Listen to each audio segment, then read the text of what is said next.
St. Placid with 33 holy martyrs, 531, Messinae, Sicilia. The reputation of the great sanctity of Saint Benedict, whilst he lived at Sublocco, being spread abroad, the noblest families in Rome brought their children to him to be educated by him in his monastery. Equidius committed to his care, in 522, his son Maurus, then 12 years of age, and the patrician Tertullus his son Placidus, who was no more than 7. Philip of Macedon, recommending his son Alexander the Great to Aristotle, whom he had chosen for his preceptor, in his letter upon that subject, gave thanks to his gods not so much for having given him a son as for providing him with such a master for his education. With far more reason Tertullus rejoiced that he had found such a sanctuary, where his son, whilst his heart was yet untainted by the world, might happily escape its contagion.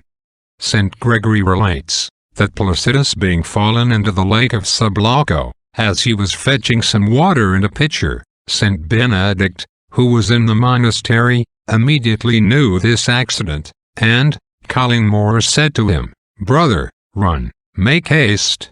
The child is fallen into the water."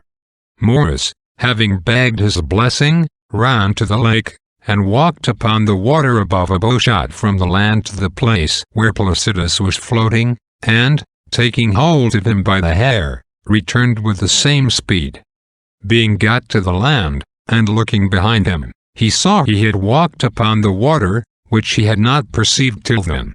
St. Benedict ascribes this miracle to the disciples' obedience, but St. Maurus attributed it to the command and blessing of the abbot, maintaining that he could not work a miracle without knowing it. Placidus decided the dispute by saying, "When I was taken out of the water I saw the abbot's malots upon my head, and himself helping me out." The malots was a sheep's skin worn by monks upon their shoulders. We must observe that St. Placidus, being very young, had not yet received the monastic to ensure an habit. This miraculous corporeal preservation of Placidus may be regarded as an emblem of the wonderful and visible preservation of his soul by divine grace from the spiritual shipwreck of sin.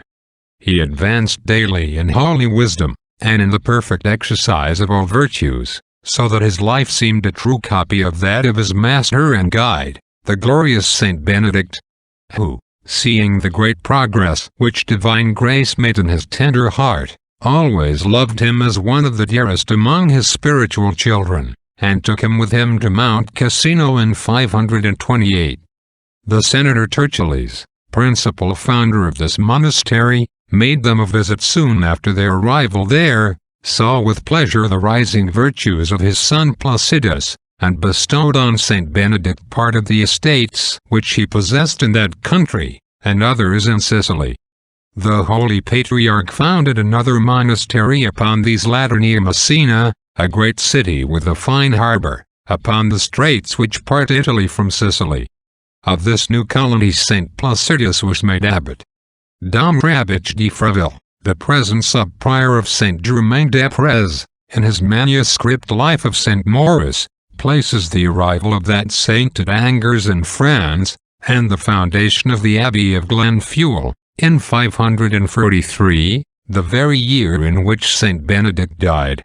St. Placidus is supposed to have gone to Sicily in 531, a little before the holy patriarch's death, being about 26 years of age. He there founded a monastery at Messinae. The spirit of the monastic state being that of penance and holy retirement, the primitive founders of this holy institute were particularly watchful entirely to shut the world out of their monasteries, and to guard all the avenues through which it could break in upon their solitude. Its breath is always poisonous to those who are called to a life of retirement.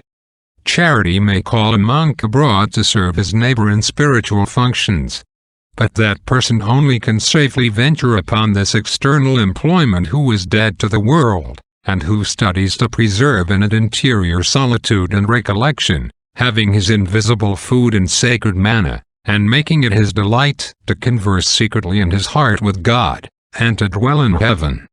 This spirit St. Placidus had learned from his great instructor, and the same he instilled into his religious brethren. He had not lived many years in Sicily before a pagan barbarian, with a fleet of pirates from Africa rather than from Spain, then occupied by Arian Goths, not by pagans, landed in Sicily, and out of hatred of the Christian name, and the religious profession of these servants of God, put St. Placidus and his fellow monks to the sword, and burnt their monastery, about the year 536. Amen. All true monks devote themselves to God. They separate themselves from the world, and do not entangle themselves in secular business, that they may more easily seek perfectly and with their whole hearts, not those things which are upon earth, but those which are in heaven.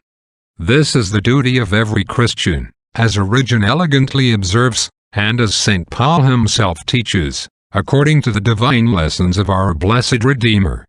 For to be dead to the world, and to live to Christ, is the part of all who are truly his disciples. Those who live in the world must so behave as not to be of the world. They must be assiduously conversant in prayer and other exercises of religion. Their work itself must be sanctified and dedicated to God by the like motives with which the ancient monks applied themselves to penitential manual labor, or to external spiritual functions. Oremus. O God, who givest unto us to keep the festival of thy holy martyrs Placid and his companions, grant that we may in their company enjoy everlasting happiness. Per Dominum nostrum Iesum Christum filium tuum, qui tecum vivit et regnat, in unitate Spiritus Sancti Deus, per omnia saecula saecularum. Amen. Benedicat vos omnipotens Deus, Pater, et Filius, et Spiritus Sanctus. Amen.